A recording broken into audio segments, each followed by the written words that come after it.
Yeah, good afternoon, guys. Please sit tight. I'm sure the coach won't be very long now. Appreciate your patience.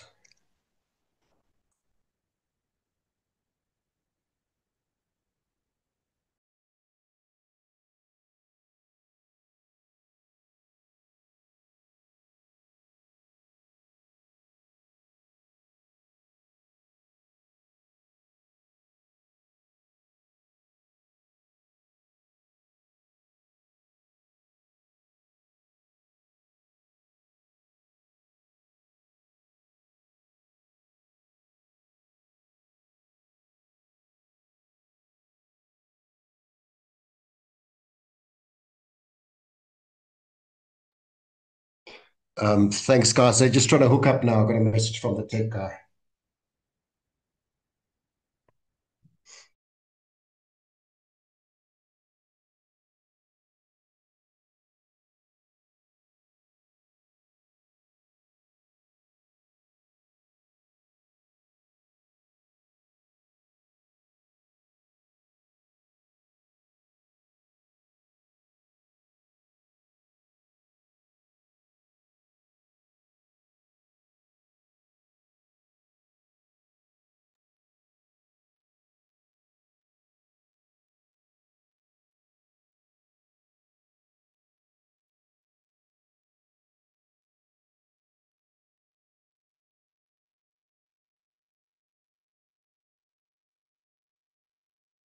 Morning, coach. Are you there? Morning, morning. Can you hear me? Yeah, Coach Ackerman, thanks very much. Vodacom Bulls head coach John Ackerman, welcome joining us this morning from Scotland. No doubt one foot on the plane, but thanks for your time, coach. We'll take it away. Up questions, Nicholas. Thanks, Clinton. Hi, Akuz. Sorry, I was just finding the unmute button. Yeah, it was a tough game. It looked like you guys were going to win at around the hour mark. I thought Arendse and Willie, they linked up for what would have been a great try. So it was a pity it was disallowed. But then Klopper's yellow card and like Glasgow's penalty try seemed to turn the momentum. What were your thoughts of the game? Morning, Nicholas. No, I mean you've summed it up. There's a hollow feeling this morning, because we felt very confident come halftime, and then obviously during that first start of that second half, and the I don't think, and I say this with respect, I don't think they were 8 points better than us. If 14-12 maybe would have been a kind of reflection, like it was a closer than what the score showed, and it could have gone any way. And then the big swing in the game was the penalty try, and yeah, we'll get some clarification on that because the footage we've got and we overlooked it, and I looked at, and I begged for Ruan to ask the referee, but obviously they seem to me only go back when it's knocks and not when it's big decisions like that. That the only guys off their feet is Glasgow. Francois Klopper is standing right in the middle on his feet in the mall. So to make a big call like that without referring it, without being certain, it just flabbergasts me in this modern game that we've got the technology, but we're willing to make calls like that on the spur of the moment. But we've got time after we aim for a goal kick to go back to a knock, So yeah, so it was a bit of sweet and sour taste because I was proud of the guys, the effort they've put in. Big thing is we lost the territory and possession battle for the third week in a row. That's something we need to fix quite urgently. And and to still be in the game until a a decision like that happened. I'm very proud of the way we stepped up, but obviously it's still a loss, so there's still a lot of work for us to be done. Yeah, I definitely thought you guys at least deserved a losing bonus point, as you say. But otherwise, you guys conceded, I think, the fewest points so far in the campaign. The defense was good. It was just when you were down to 14 men that Glasgow got that try. Um, were you happy with the defense? Yeah, no, I mean, again, they throwed everything at us, and we really defended well at moments. That first try was, after multiple phases, putting us under pressure, and then it was they scored it. The second try we know was the penalty try, and the third one was, again after one or two penalties that he decided we were like again he penalized Francois for in the breakdown, but he's on his feet trying to contest the ball. And then obviously a quality side like Glasgow, if you're going to keep giving them possession, they're going to manage to squeeze in, and they squeezed in there with multiple phase and got the try. Not the flashy try, but it's not like we leaked it easy. They had to work for it, and that's the positives. And in general, I felt we defended really well. They we know they're one of the best attacking sides. They play short passes through you. They play around you, and I think we controlled it quite well. So very pleased on the step up, and that shows me, when we're going to get that part right, and we're going to get our possession and territory right, and sort out some things on attack, and then there's a lot of good things to come, and I'm very positive and proud of the guys. Great, thanks, Johan. Thanks. Ken Borland. Thanks, Clinton. Morning, Johan. Johan, Nicholas summarized very well, the sort of things that led to the defeat. But going deeper into that, it's just little moments of decision making, isn't it? I mean, the try being rubbed off. Okay, I mean that's just unlucky. Cannot, going for a ball on the ground, and someone else had it as well. But then in the build up to the penalty try, Kirkley maybe taking contact unnecessarily. Maybe just a kick in that situation, and maybe the guys aren't kicking enough, and that's also behind your sort of territory problems. Yeah, you're 100%, Ken.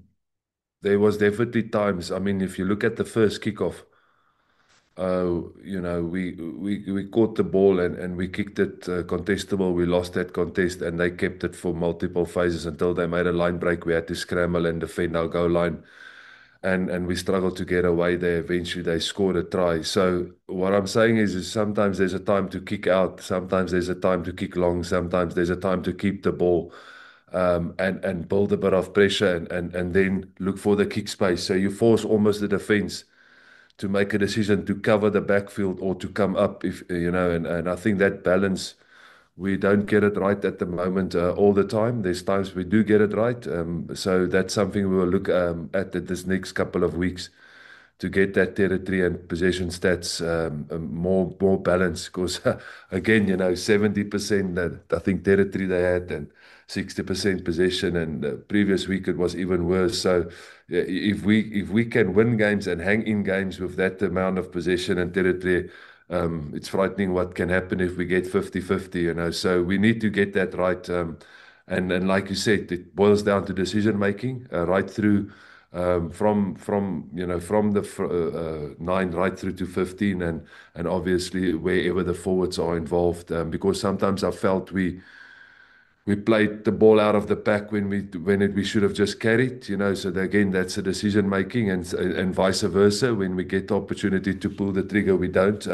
So again, it was a good tour for us in the sense of the foundation we've got to work on. But this competition doesn't allow you too much leeway to have repeatedly the same thing. We need to learn quickly from that.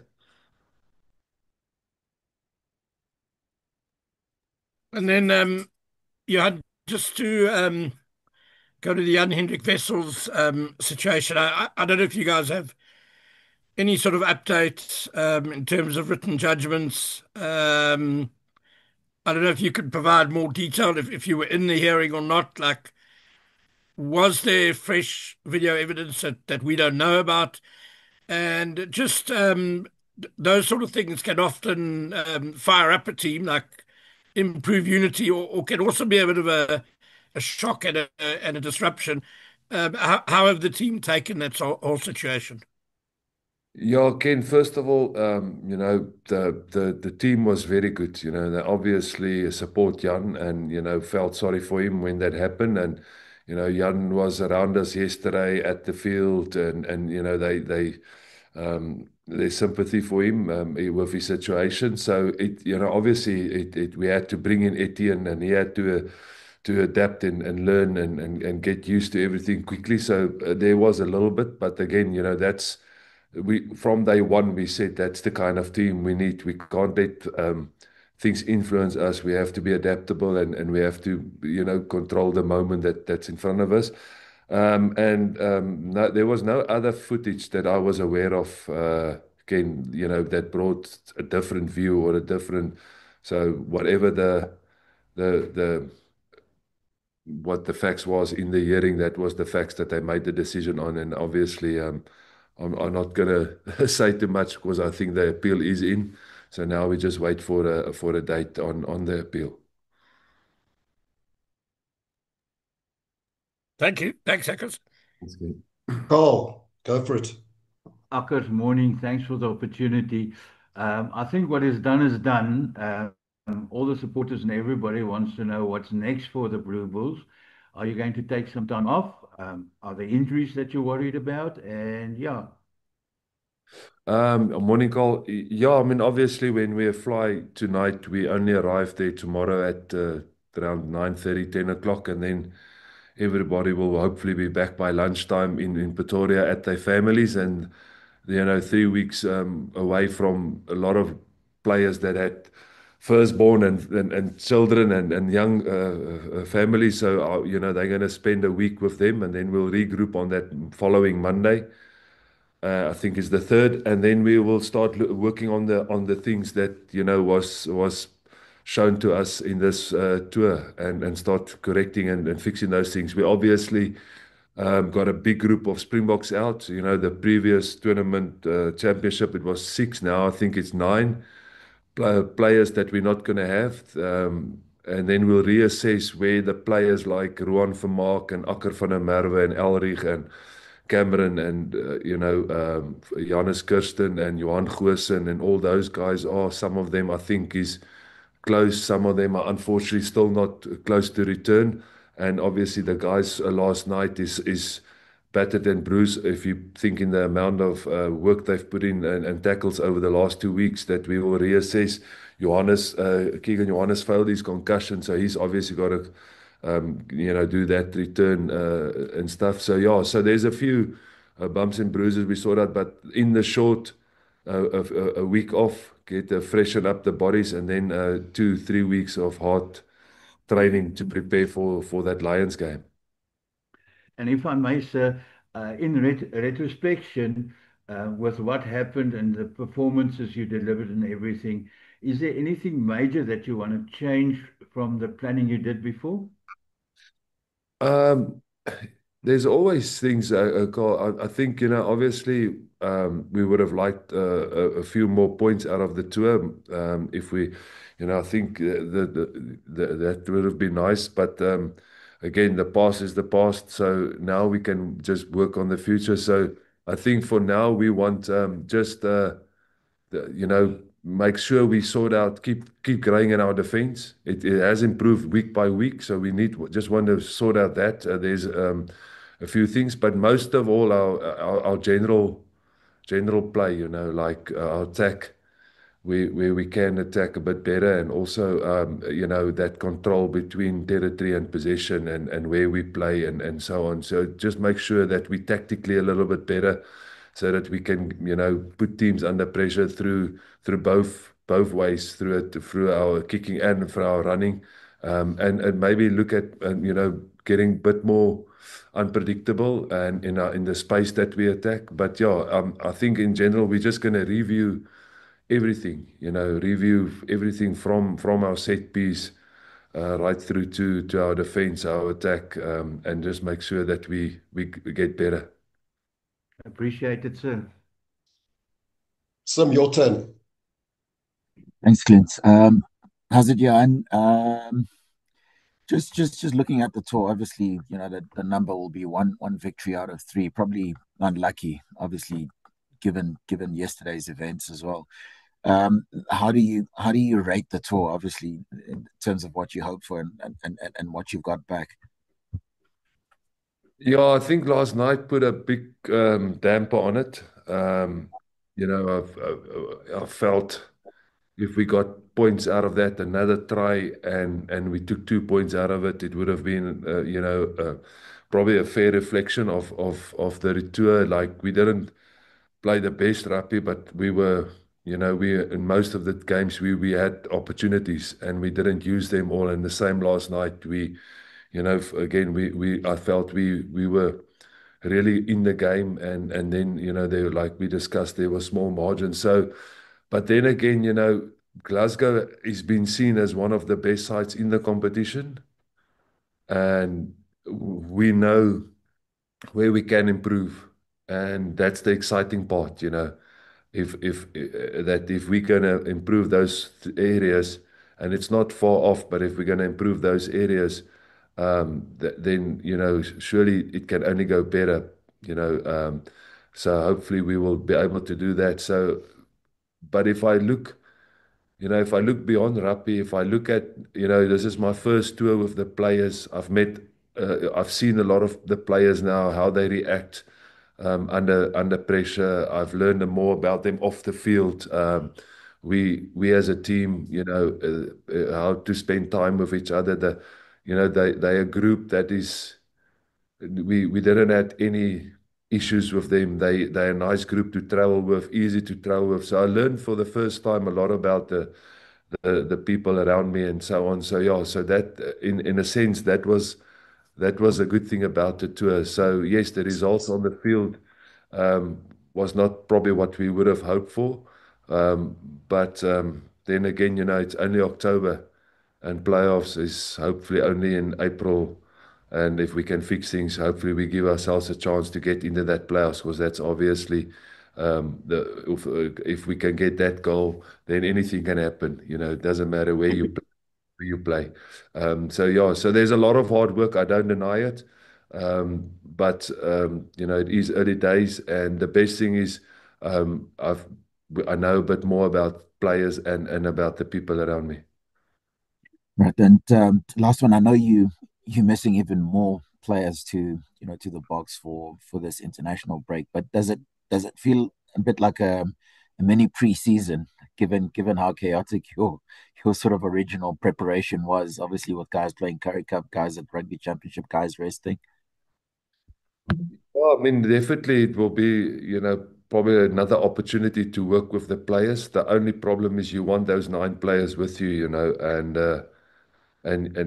hopefully the players that are injured can train with us, because ultimately it does going to affect you somewhere where those players come back. So if you to get consistency, we see with Glasgow, the fact that they play the same team, for the last week or two, it just helps that consistency, and that's ultimately that's what help you is that combinations and consistency. So we've got players now that we must get in a good call it harmony between now and before we play the Lions, and make sure we prepare them as well. But it is, like you say, giving me opportunity to maybe the things that we saw on tour, the things that I would like to change to try and make sure we get that done in the next couple of weeks. Thank you very much and good luck. Thanks a lot.